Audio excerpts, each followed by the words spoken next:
This is Zettelcast, brought to you by readers, writers, thinkers, and teachers from LiLLiPub, along with our partners in thought, our Zettelkastens. In this show, we share discoveries that our Zettelkastens have shown us. There you go. And compare notes on how we're using this marvelous invention in our creative work. Thank you for joining us. All right, Book. Let's do it again. All right. Episode 92. Zettelkasten Cross-Pollination. So welcome to Zettelcast number 92. I'm Mel Jeffcoat. I'll be hosting today, and today we have a special guest. Joining us is Hailey Rene, who is the author of the book Soul Cards, which is about using Zettelkasten and journaling for just self-discovery. And Hailey also writes a couple of newsletters under a pen name, which she can talk about a little bit if she wants. The Delulu letter, which is about dreaming big, I believe, and then the Purpose Accelerator.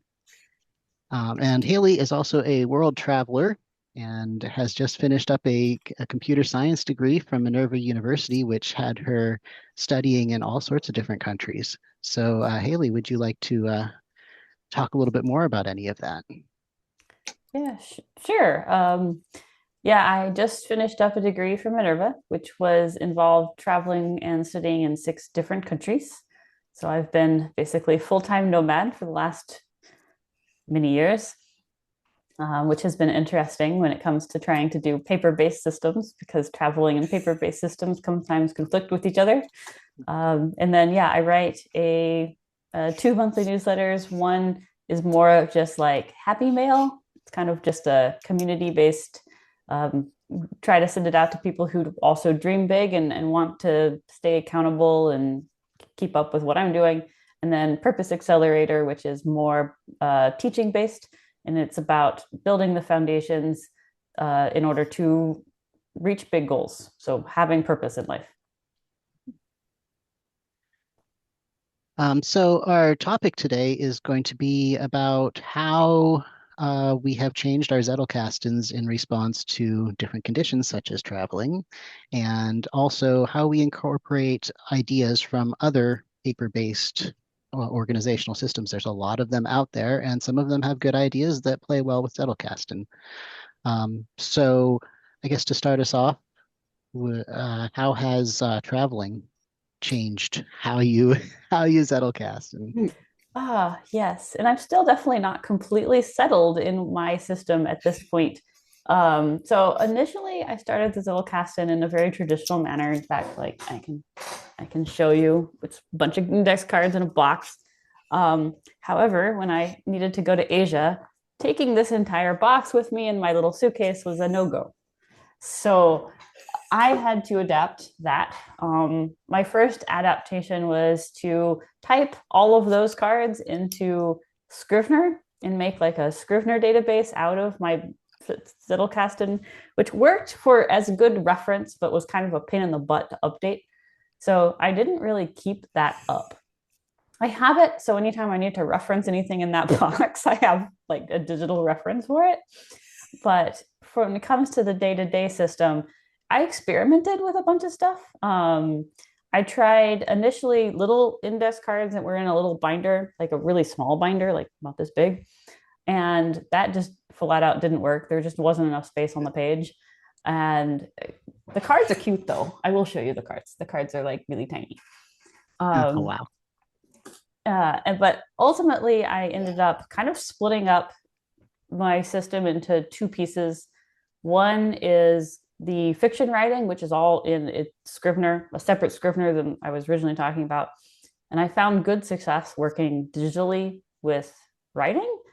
But then for the day-to-day note-taking, idea capturing, notes from stuff, that kind of thing, I've actually been doing most of my capturing in a Franklin Covey binder with Franklin Covey paper. So I have like the full-on Franklin Covey system that has the like one whole page of notes. And then I just capture my notes by day And then at the end of the month, I go back through all of the pages and make cards based on the key ideas or things that I want to actually keep going forward, which is not most of the ideas in the day-to-day capture. So I found that that's actually been very helpful. And then at the end of last year, I went through and took all of those and then made like a year one that was like, here's all the things that I want to remember from this year. And then then there's sections at the front. You can see all the little tabs for topics that for stuff that want to be more permanent can go in the sections for the topics. And then for overflow, I do have the binder for all the old pages and then notes that are no longer necessary in the system. So it's kind of what I've been doing, like a big overview. We can dive into bits or pieces or whatever y'all want to know. But yeah, it's been very fluid as I've traveled. Even taking this around though while traveling, I definitely used the binder less when I was in Japan than when I was like in a more solid area that had a car. So yeah, it's been fun adapting it. Each location has its own little tweaks to the system based on circumstance. So you said in Japan you used the binder less. What did you use instead? I bought a little notebook. This is like just a little notebook, significantly lighter. And when I had to, because like in Japan you have to walk everywhere, and this is much heavier than this. So I tried to lighten my load, and then I would take pages out of the binder and like stick them kind of like in here if I needed to reference them for the day. And so I would pretty much only use the binder when I was like at home planning in the evening.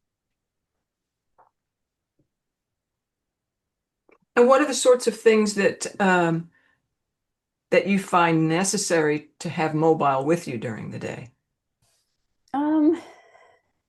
It depends a lot. Like I usually have active notes for whatever projects I'm working on.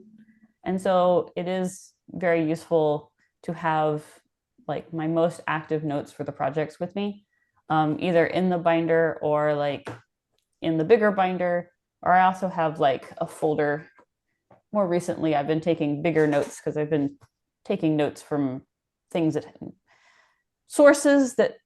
some sources result in more notes than other sources. And so more recent sources have resulted in more notes. So I'm actually taking notes on bigger paper. And so I have a little notebook, not notebook, but folder that I've been sticking active notes into. But yeah, usually I plan ahead on what I'm planning to do for the day. So I do know kind of what sort of resources I usually would need to take with me.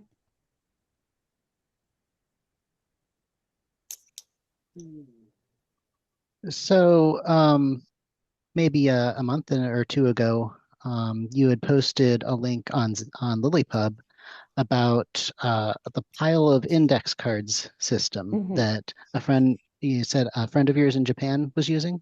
Yeah. Is that right? Yeah. And so have you incorporated any of those techniques from that system? And perhaps I should explain the system a little bit since it's 20 years old, at least at this point, and probably people haven't heard of it. So if you search for it, you'll find the original source, which is a Flickr account with pictures of the cards. But basically, it's a card system that numbers everything chronologically. So instead of normal in a Zettelkasten, we come up with numbers based off of topic and where things connect with other things. Just the number, the date and the time is the number for the card. So it automatically has a space. But then that means you have to do the linking separately. And there were several categories that the person developed. There's like just observations and reflections and citations and and to-do items. And there's a little squares at the top of the cards. Here's an example, just to keep track of which category it's in. So where the square is shows which category it is. So that's just a basic overview.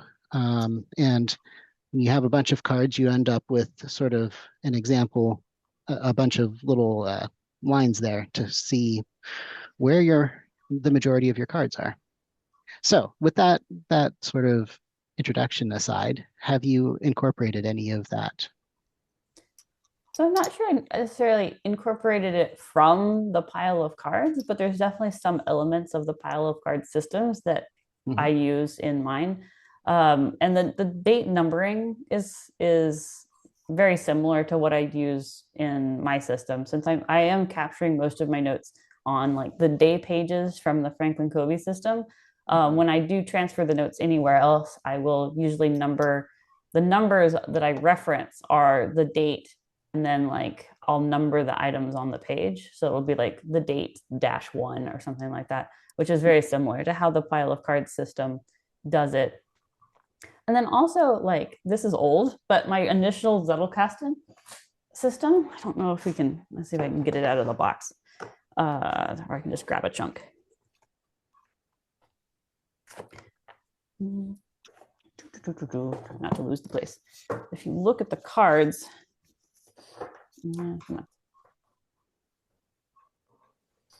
so I kind of did it this way. So like you can see the colors, right? So I would color the type of card by taking a highlighter and just highlighting across the top. And so it's not the same way that the pile of card system does it, but I kind of had my own version of marking cards.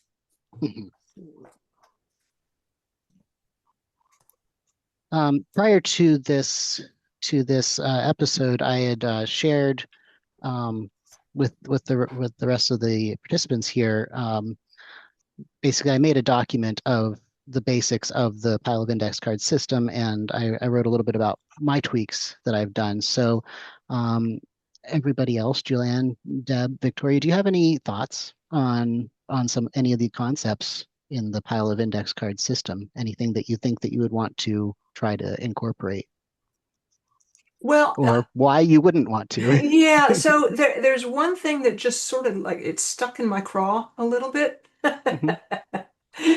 And that is that the original person wrote this is essentially keeping all the date-oriented cards as a personal history. And I had a flurry of objections to that. One of them is bulk. Another is the form factor of a card,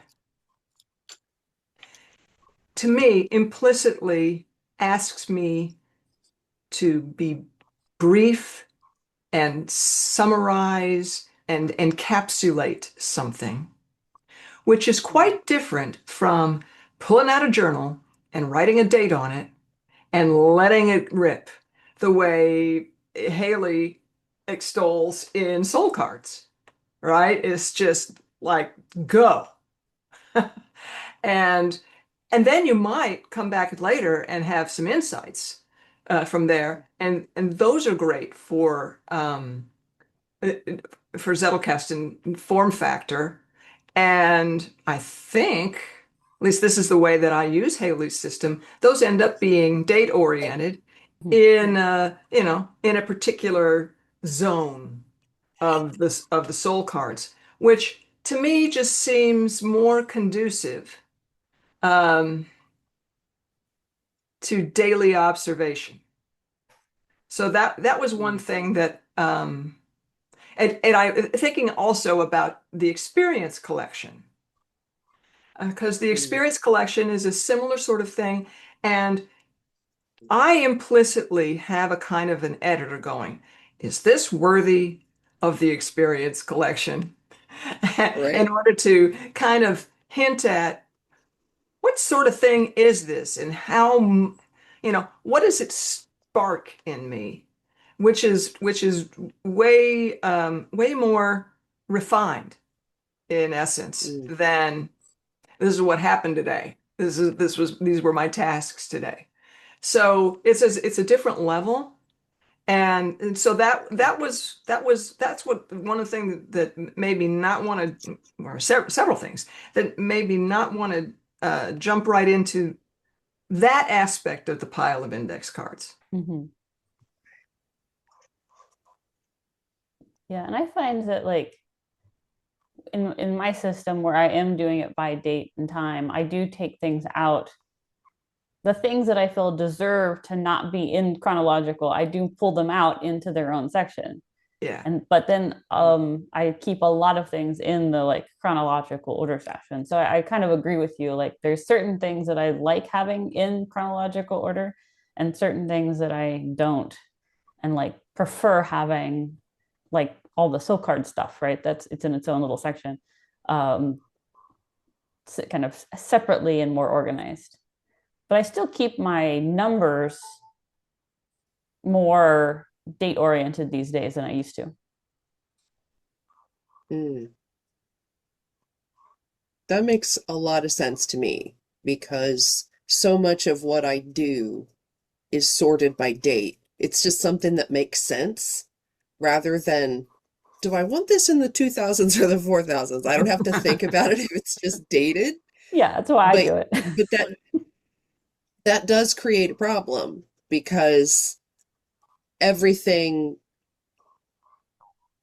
journal speaking specifically, everything is encapsulated, let's say, in 2026. And a note card is nowhere near enough real estate for when I journal. Mm-hmm. Though as I say that, I'm thinking about how I'm using my traveler's notebook as a kind of diary for the course that I'm taking. And those entries are pretty small. I mean, they're like, each entry is only about this big. So that would work on a note card, but I'm too much of a notebook nerd. I like having that. Again, I like to see as much real estate as possible. Mm-hmm. So I don't know that I would ever move that piece. I mean, even my soul card entries, when I very first got and read your book, I had to make a decision where were those going to live, and they went in literally, it's right here. They went in this journal, which is just, a standard size journal book. Yeah. So, because that's kind of where my personal thinking goes. Having my personal like journal type thinking in my Zettelkasten feels too exposed, if that makes sense. I like having it in a journal in one place because I teach with my Zettelkasten so much. And, I don't want my whining about this or that in there. That just seems creepy. So yeah. I don't know.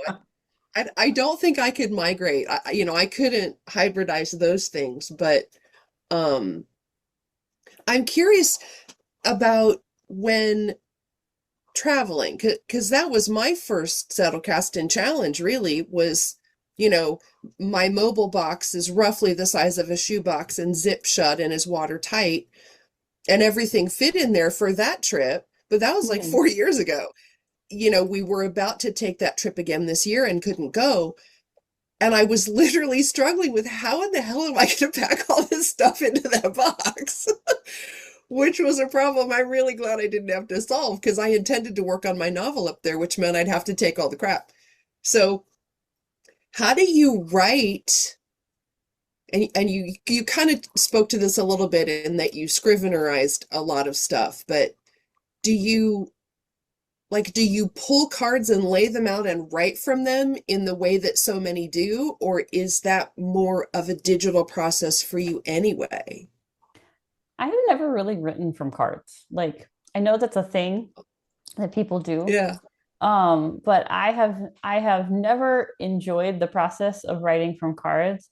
I've always like used the system to collect information and reminded myself, I can go through and remind myself that things exist. But when I write, even with the purpose accelerator, and I've had people give me feedback like, why don't you have as many citations? And I'm like, I don't write Purpose Accelerator from sources. I write it from things I have learned in the past in my own brain.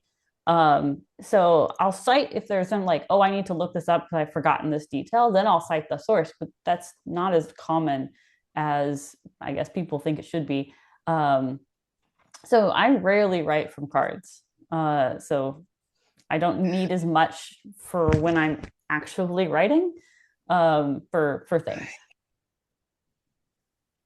That is I would never have guessed that, but it makes sense, knowing what I know about your process, it makes sense that it comes out of your brain, and then if you need to go find or look something up. But so your system is very information in, it's not information out. That's very cool. I did not know that. Yeah, I mean, it is information out, but not necessarily directly to writing, if that makes sense.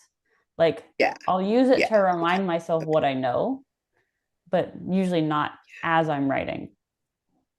And a lot of the stuff that's in mine, like a lot of the stuff in my system is kind of more just the kind of organizational process of organizing all these random ideas. So like I'll write them on the daily pages, and then they'll get organized a little bit more when I move them over to the actual pages in the like dividers. But most of that is reference material for me, not necessarily like writing fodder, if that makes sense. Yeah. And it's partly due to what I'm writing about. I think I'm about to take on a different project, which I haven't told you all about, that is going to be more research-based. And it's going to be one of the first research-based longer term things I'm probably going to be writing. So my answers to that will probably change as I dive farther into that project. But it's kind of new. So we shall see. Since you have this ongoing evolution of process, do you have a kind of a mental space or a kind of a ritual or a ceremony for interrogating your process, or is that very intuitive? You say, this isn't working, and then you just find something else. Are you more structured with that? Yeah, I should also mention that I am a operations professional. So like what I do for my job is build systems. Yeah. All the jobs I've ever done. So thinking in terms of system and system changing is how my brain works. So I don't necessarily have to be like, oh, I need to think about systems. Let's do this in an organized manner. It's just my brain does it. And I'm always coming up with little tweaks and changes to try and experiment with. And I just kind of do them. And then I'd be like, oh, this doesn't work. Let's go back and edit and experiment. And it's just kind of how I function. Yeah. Okay, so I read the PDF that you supplied, Mel. Thank you. And I was looking at that and thinking, where would I put this? If I was going to adopt it, where would I put it? So I have the fieldy, right, where this thing is always on, right? So I bought it because I was intrigued by Kathleen's acquisition of it. She has one, and she uses it when she walks and exercises and stuff, right? So because things pop into your head when you in the shower and you're walking and so this thing comes in handy. So I said, okay, this is my capture, my on the fly capture mechanism. And then I have the Manta, the Supernote Manta. And that is the place that I was taking the notes, things that I found worthy from what had been captured, right? I put it in the Manta to explore more, to think about it. And I thought, wait a minute, maybe that's the place. I stick it in between the on-the-fly capture and the manta, which this thing is so versatile that it's almost like it's too much. I mean, you can draw, you can do anything. It's an ink space, and you can do whatever you want to. But the idea is to use particular tools for particular purposes so that you don't trip yourself up. And so when I saw that that shot of all those cards on the table, I thought, because here I can get my stuff out of Fieldy, put down the ones that I think are worthy, put them on cards, and shuffle them about and decide which ones are, again, worthy for elevation. You know, so in that respect, I appreciate the pile of cards, pile of index cards. So, but I wanted to ask you, which of all the aspects of the pile of index cards, which one giving you what aspect of it is giving you the most return on investment? Is that to me or to Mel? So I think, Mel, you're probably using its system more than I am. Say again? I think Mel is using the pile of index card system more than I am at this point. Oh, I see. Okay. But I think my answer to the question would be the notes dated, like numbering system that are based on dates. Mm-hmm. Mm-hmm. Yeah, that's true for me as well.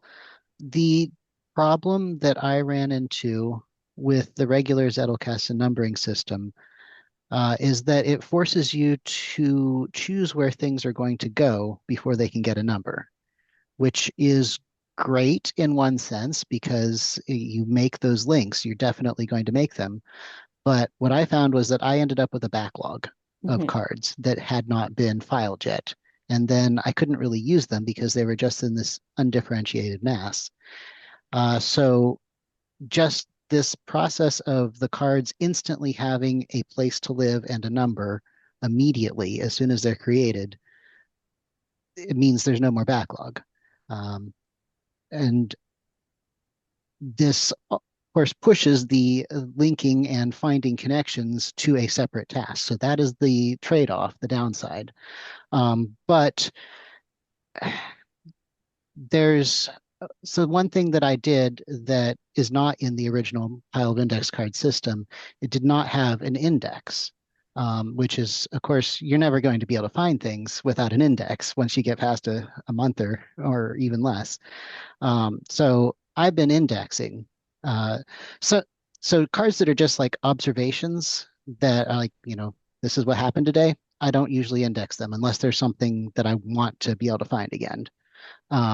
But my reflection cards and my citation cards, I've been indexing. Well, sort of. I've been putting on a Z-log. Thanks, Julianne.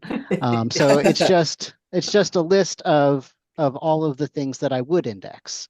And I did not start indexing because this was an experiment, and I wasn't sure I was going to keep it. So if it didn't work out, I was going to cross out the dates and put regular Zettelkasten numbers and then index them that way. So I just have a Z-log for this so far. I haven't actually put anything in the real index yet, but that will be a project, and it's not that hard to look down through the Z-log and find things as necessary.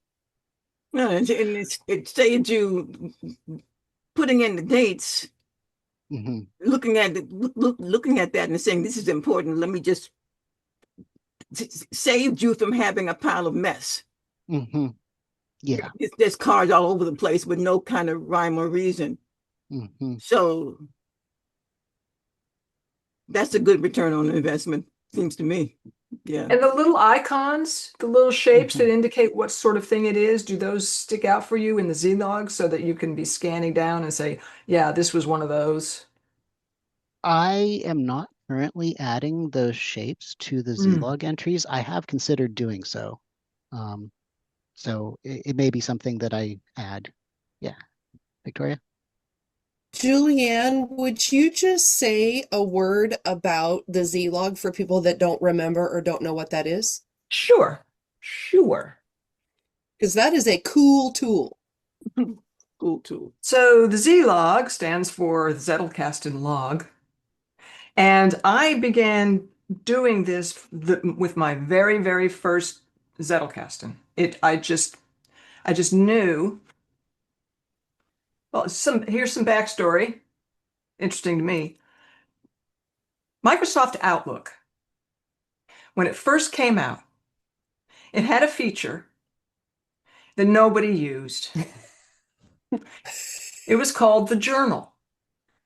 And it existed in having read the story by the guy who came up with Microsoft Outlook, or was the product manager for it. He came up with this feature, the journal.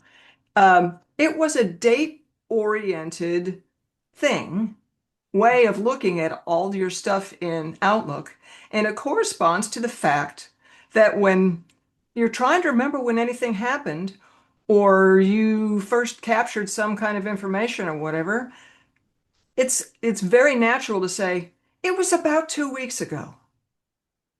And to be able to look, Yeah. well, what was happening around about 2 weeks ago? I know it was on a Thursday, you look through that, and that really resonated very strongly with me ever since. And Microsoft Outlook came out in the 90s. So hello, age. But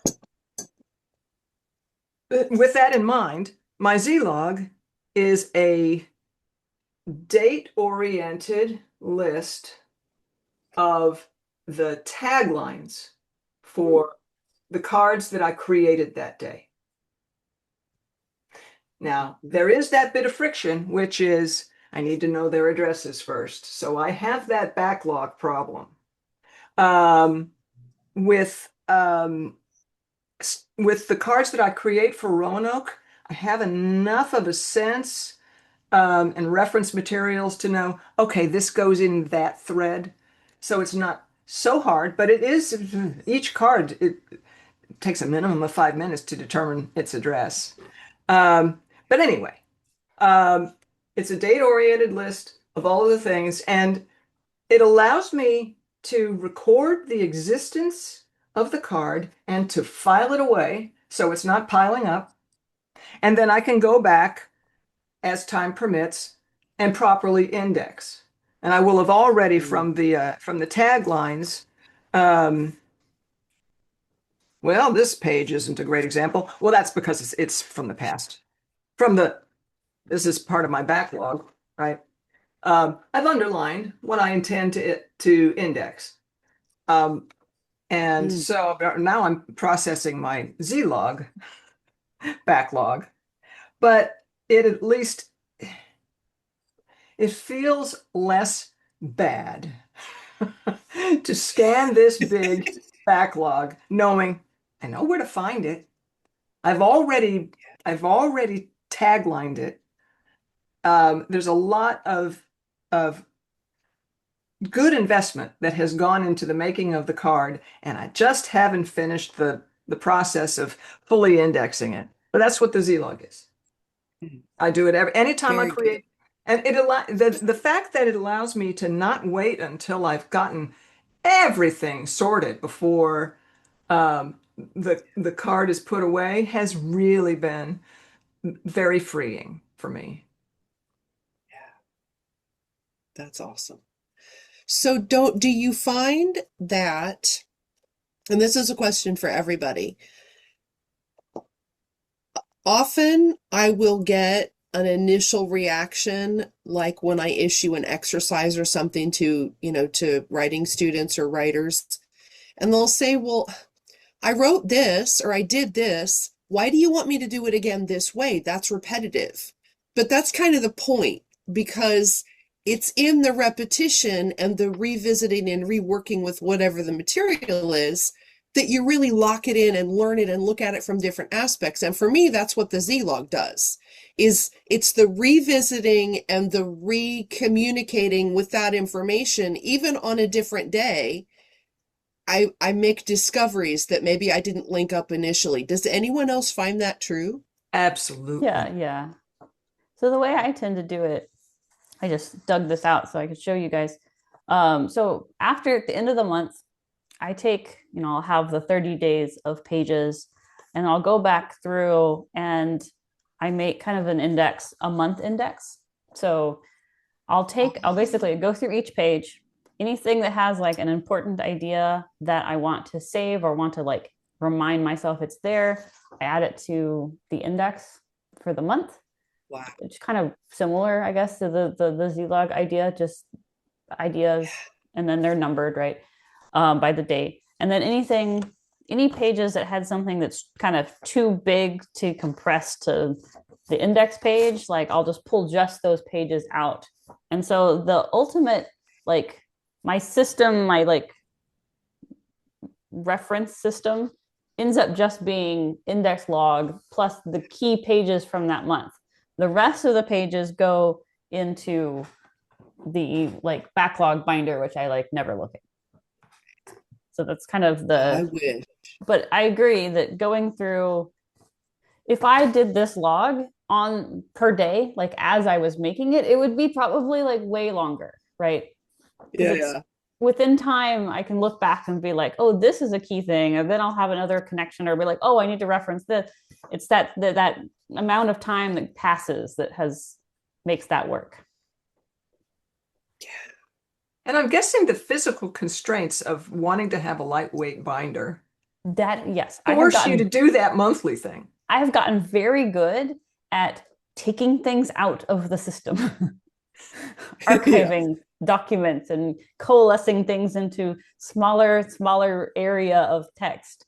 Because at the end of the year, I even took all of my indexes and made a year sheet that had the key bits of information that were like, it was like 2 pages long. I was like, here's the most important things from this year as facts. And I like put it in there. So.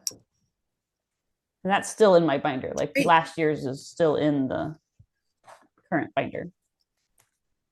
That's fantastic. Your golden nuggets, huh? Yeah, exactly. And actually, it's a funny story. It saved my butt in Japan because I got a credit card that would work in Japan that was 0%, like 0% transaction fee, foreign transaction fee. But I forgot to enable it before leaving. So like, you know how you have to like call in and type in the number to like turn the card on. But since I had gotten so good at recording things in the notebook, I had actually written the PIN number down on the page, had moved it to my month, and then had moved it to my year. And the PIN number was on my year sheet. I had completely forgotten it was there. I spent 2 weeks really annoyed with myself because I couldn't use the card and I was having to spend 3% transaction fee, only to remember, wait a second, that PIN number is on my year sheet. And I was able to get the card working.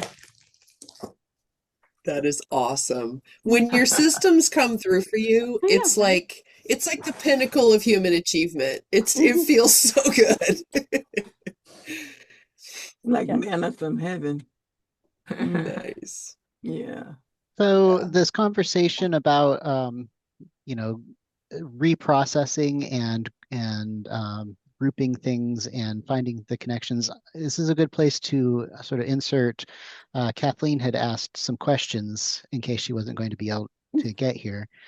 And she was most confused or intrigued by in the original pile of index card system, how he would take a bunch of cards and put them out on a table and then group them with like post-it notes of which parts go together and this is how they go together. And so he called that task force grouping. And so she was wondering,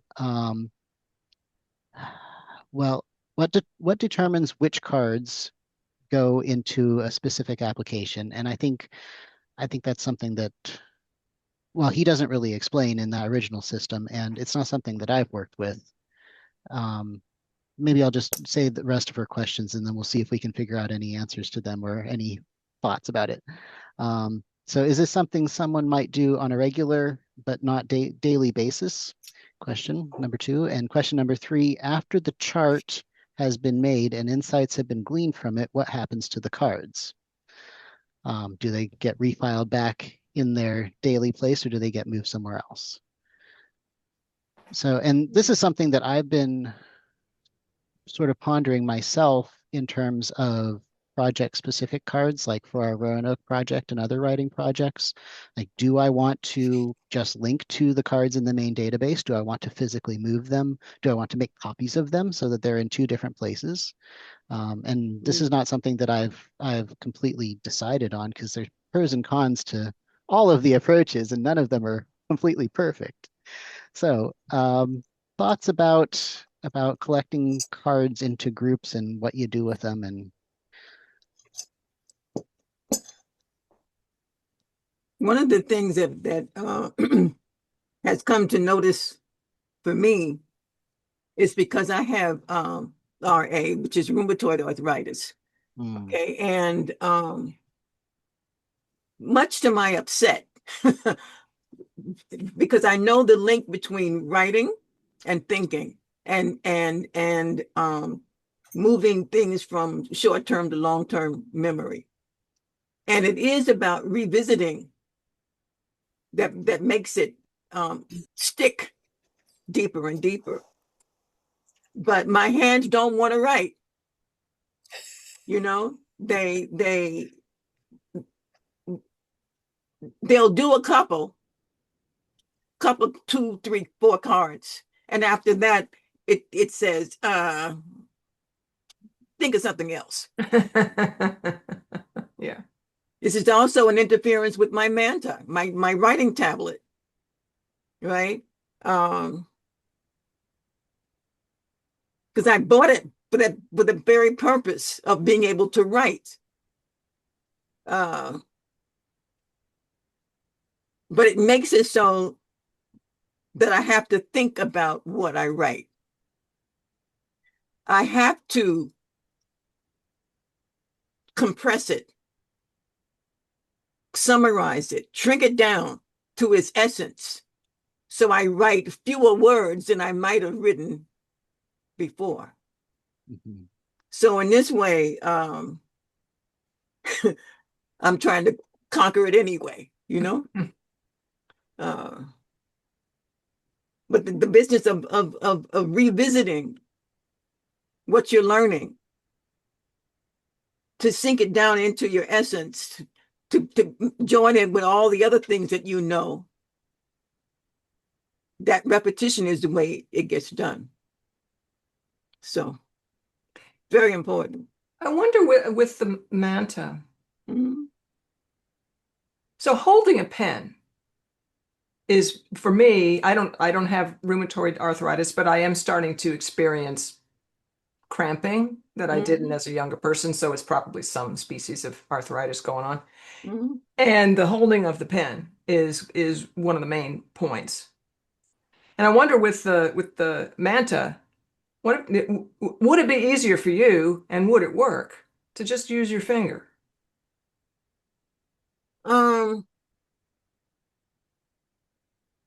As a stylus? I don't know. Let me say, I don't know.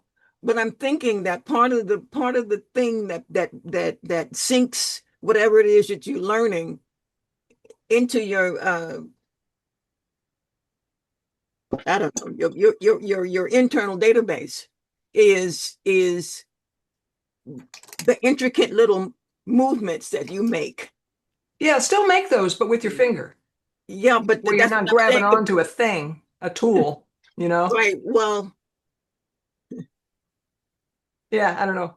I don't know either. I'll try it. Let me say it that way. Yeah. It's worth a shot. Because I don't feel any upsets with my wrist. Okay. But you can see that the knuckles are swollen, that there is the fingers are less and less flexible. Yeah. And that's basically the issue.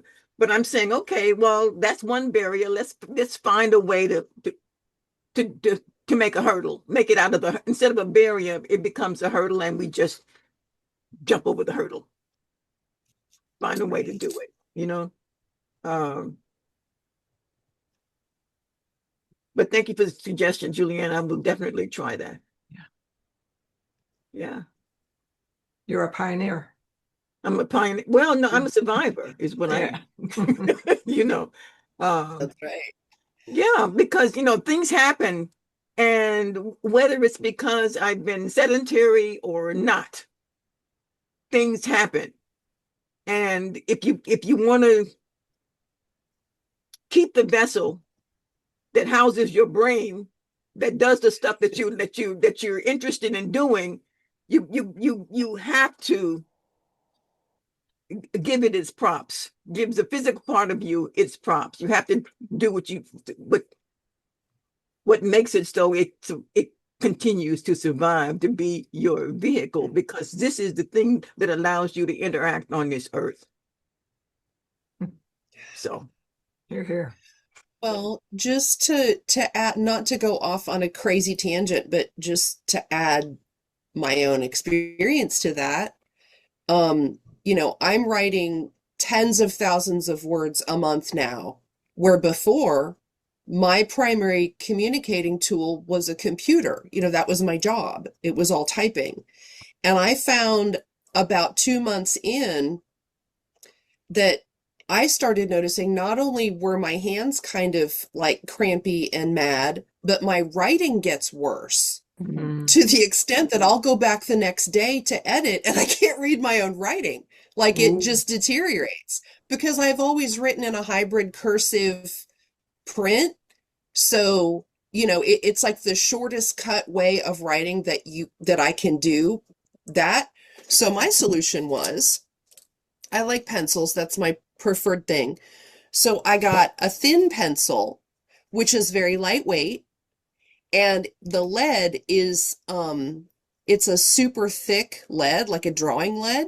And then I got a second one. This pencil's literally as big as my pinky. It's very big. So in the morning, when my motor skills and my hands are happy, I can use the thinner, lighter weight one.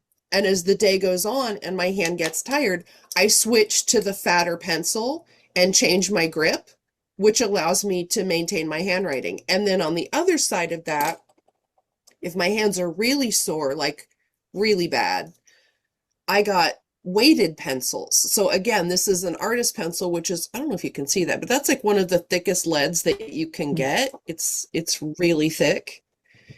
And this one is actually a Japanese pencil, and it's weighted and it's made like super grippy and fat. So I can go to the weighted pencils, which help me control so that it's not so scrawly. And that has been an absolute game changer. Just having tools that will help me conform to whatever my hand's doing, that was huge. So that's another way to experiment with things that might help, is try fatter, weighted writing instruments. And I even found a weighted stylus for my Kindle and a grippy thing that I can put on my Remarkable pen. So at least it makes it bigger and helps me not have to have that super fine motor skill. So for what it's worth. And the weight means you don't have to press so hard.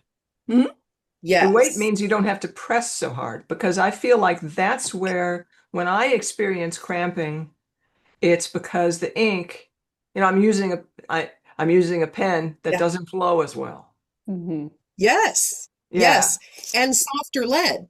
Yeah. My bigger pencils, I went to like a B or even softer, because now you can buy buckets of lead and get exactly what you want. So I literally bought a set of artist pencils that allowed me to experiment across the range to find the right softness. So again, I'm not attacking the paper, which is my go-to. So I'm learning softness and moderation in all things. Yeah, I'm a big pen geek. And I love Japanese stuff. So I do jet streams for all of my pens, but they come in different formats. And I'm kind of similar, right? So like sometimes I feel like writing, this one's lighter. The one thing about jet streams is the ink flows so well. You don't have to even think about ink flow. It's just the perfect ink flow that I've ever experienced in a pen. Is that a fountain pen? No, it's a bulb, like Okay. Oh, okay. but like this one is lighter, and then the tip is thinner. So like sometimes I feel like writing with this one. This one's heavier and it has a squishy. Yeah. And then this one is like super fat, and it's not as squishy, but it's like has a little bit of squishy. And these I highly recommend if you write in ink or want to write in ink to try the jet streams because they're amazing. You said jet stream? Yeah, they're jets. They're called jet streams. Made by Uni. Made by Uni. Yeah, this is the Jetstream Alpha, which is being discontinued. So if you want one of those, buy one. And then this is the Jetstream. I forgot what the name of this one was called. It's in Japanese. It's the new one that they have that has like multiple inks. I got one of those. Nice. Oh, Pen dang. geeks. Mine's at the other desk, but they're awesome. And the thing I love most is they write well across papers because note cards are not standard. And sometimes I'll get a pack of note cards and I'm like, why is all my ink smearing? What the hell? And then other times it's perfectly fine. And I can't explain why. But I can say that ink, when I do use ink, I either buy for my fountain pen, I buy Heart of Darkness ink, which is, it flows really smooth and it's not globby or weird. But that's an important thing. I mean, especially for the amount of time that we spend writing, not having to be frustrated with stupid ink and crappy pencils. You know, people are like, you seriously sit around and think about this stuff. And it's like, well, yeah, when I write 100,000 words a month, you bet I think about it. And I adjust the tip, right? So this one has a 0.28 tip. And so like if I'm going to be writing something where I'm not going to be writing as much and I want my handwriting to be better, I'll use this one because it's more scratchy and flowy. Whereas if I'm going to be writing a ton and I'm just like, I will use the 0.7. So one thing I did is I took, these are supposed to be the colors like black, blue, but instead of that, I just have their sizes. So this is the 0.7, this is the 0.5, this is the 0.3. They're all black. It's all mind blown. I'm so excited. That never occurred to me to put multiple sizes in my pen. Oh, this is the cream of the day, dudes. Yeah, and then I have this one's the pencil, and then this one's, I did leave the red because I only had 3 sizes of pen. So yeah. Wow. Are we talking jet pens as the favorite purveyor of such wonders? Yes, I typically buy from either jet pens or Kinokuniya. If you live by a Kinokuniya, I prefer Kinokuniya. If you don't, jet pens. Can you put this in the chat? Do we? Sure. Yeah. Good. Thank you. Good. I used to That's be great intel. pilot pens used to be my absolute go-to, the G2.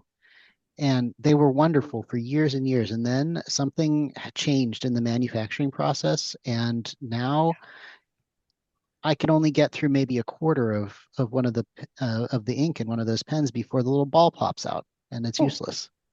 And it's happened so many times that I finally, I love the shape of the pens. So now I just refill those pens with, I've tested a couple ones, but I think I've settled on Uniball. As my preferred refill. Yeah. And one of the benefits of using a binder is I have the pen ring, so I can just clip the pen to the binder. There is some benefits of using a binder. I can also decorate it, which is not something I was able to do when I had index cards. Like, I mean, I have this thing like I have photo cards in it, and like if you look at my divider, like I have my goals in a divider, and then like, yeah, I that was one benefit of the binder. I have all the memorabilia. That was my ticket to the concert from Japan and things like that. I do put stuff like that in the Zettelkasten on the cards. Yeah, Nice. Yeah. that's cool.